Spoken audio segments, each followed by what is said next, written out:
Um, who am I? My name is Masai. Masai Sepuru. Yes, that's my real name. Where am I from? I'm from Limpopo. I was born and raised, and I came to Pretoria to study. I'm an artist by profession, and so I do a lot of things like visual arts, evidently, and I'm a poet. I write poetry, and I write songs, I write stories, I write books, and I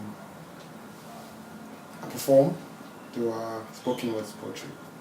Yeah, that's my main trades. Art is my main trade, I guess. Why poetry? I guess, to be fair, it's a gift that I've always known how to do. There isn't a point in my life where I can just pinpoint and say, I remember when I was 9 and my first poem, I do remember my early poems though, but to say when I started would be a lie because it's a very old thing that I've learned how to do.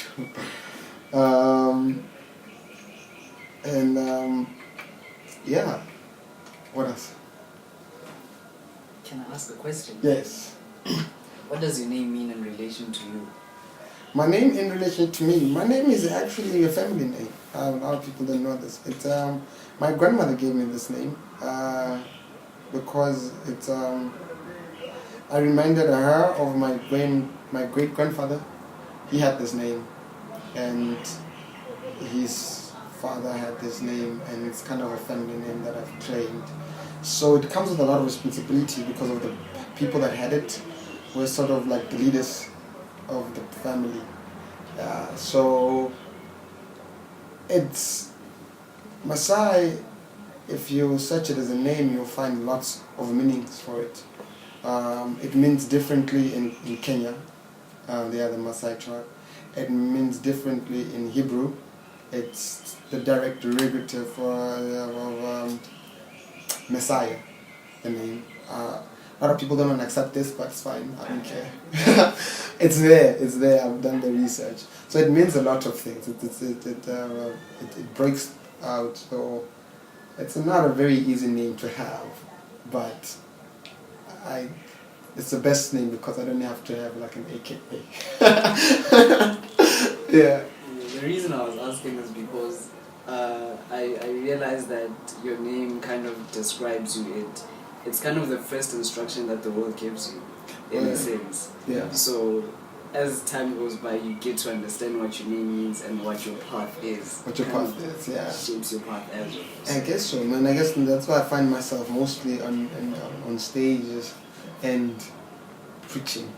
But it's mostly just through poetry, not like religiously or anything. I would not claim that title at all. Yeah. So, yeah, that's what it means. It's not my only name. You need to follow me on Facebook to find out. I will not expose myself, but yeah. Just we'll find you. Yeah, to find me. Put in the description. Yes. So, my poetry. What do I write about? So, like I said, I'm from Limpopo, right? And I'm based in Pretoria. These two worlds, or two places, if you may, have shaped my perspective and how I view the world. Because of the other one was, a community-based environment. Everybody was everybody's mom, and everybody was everybody's dad, and everybody was everybody's brother, in that regard. And then when you come to Pretoria, there's a sense of independence. And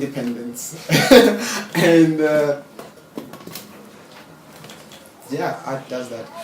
There's a sense of independence where you now have to stand on your own, and so my poetry is like this, based on that. It's based on having so much support growing up, and then still having to become an individual in a different world as a man, or as a black man, So that is my story. So if you hear it either in all my poems, that it being chaos or my new material or whatever, or ocean, I've always been stayed true to my I've always stayed true to my work, to my world, and it kind of just shaped my perspective and how I see the world.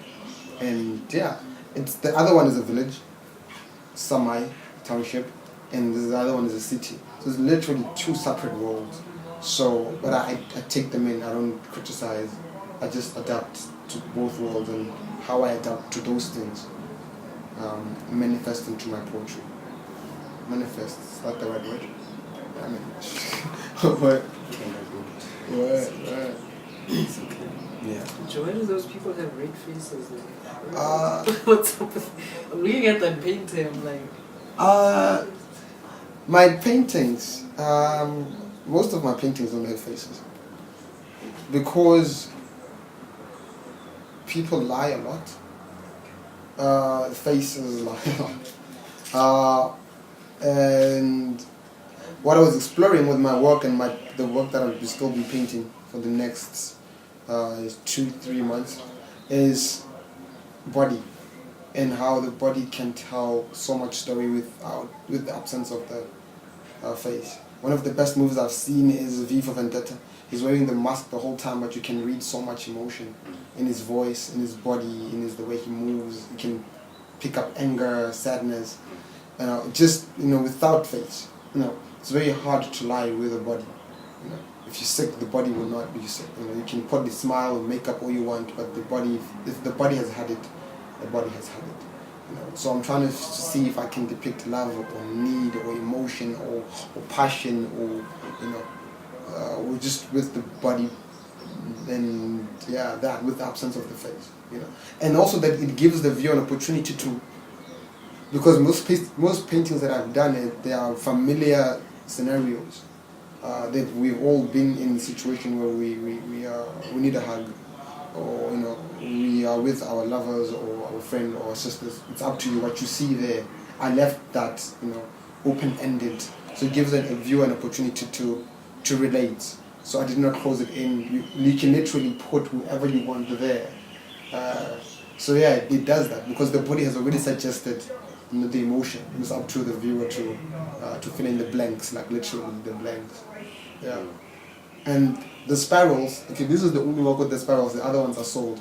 The spirals usually just draws your attention. The body will do that, but then the spirals draws your attention to the face and ends up interrogating the painting more.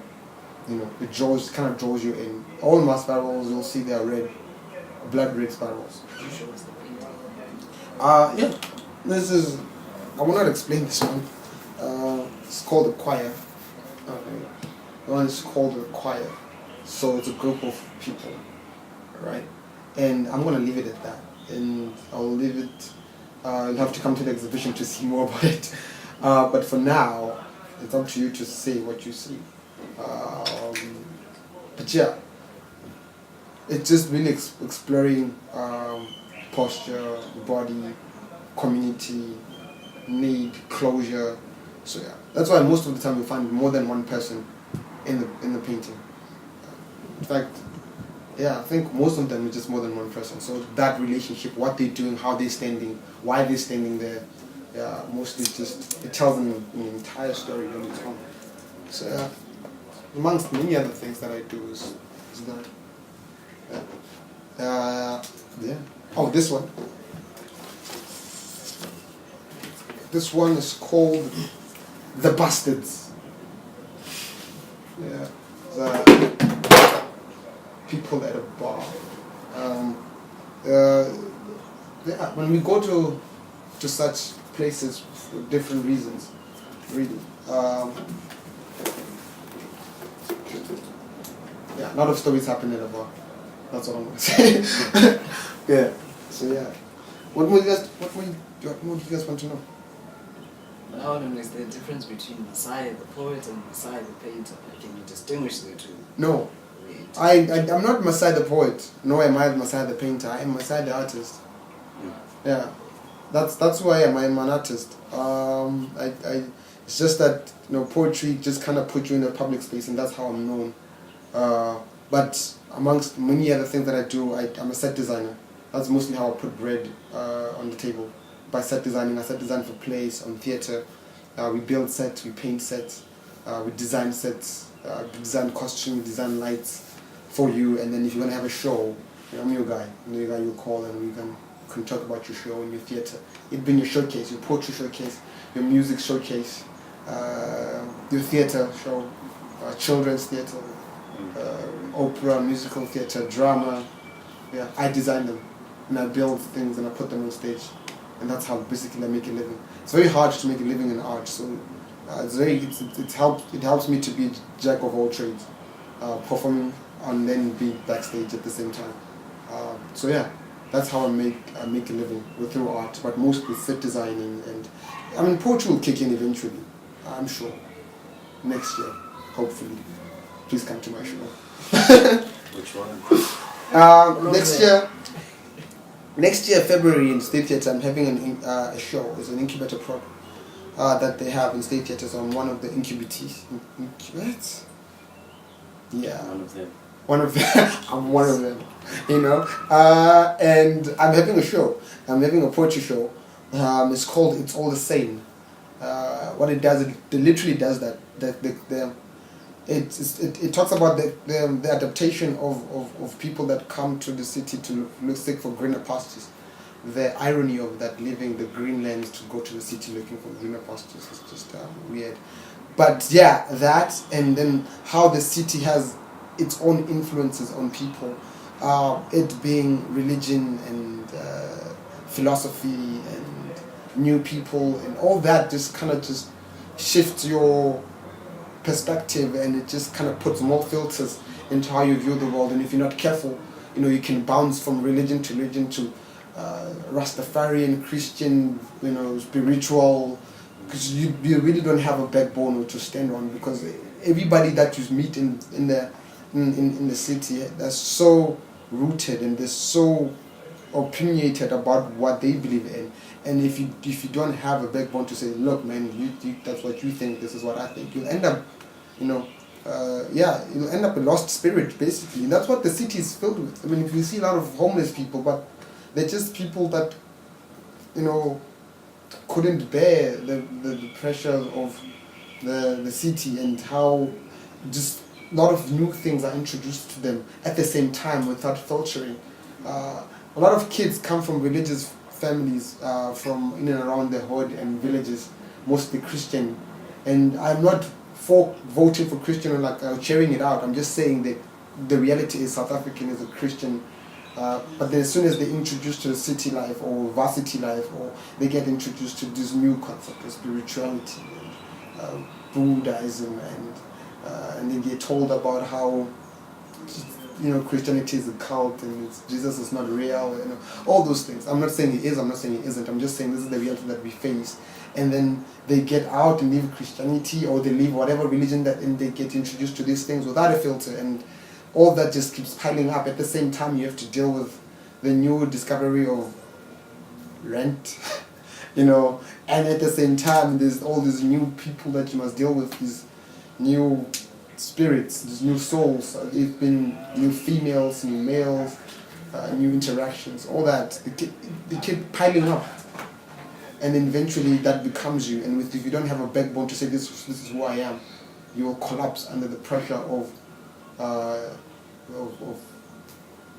ideas. Yeah.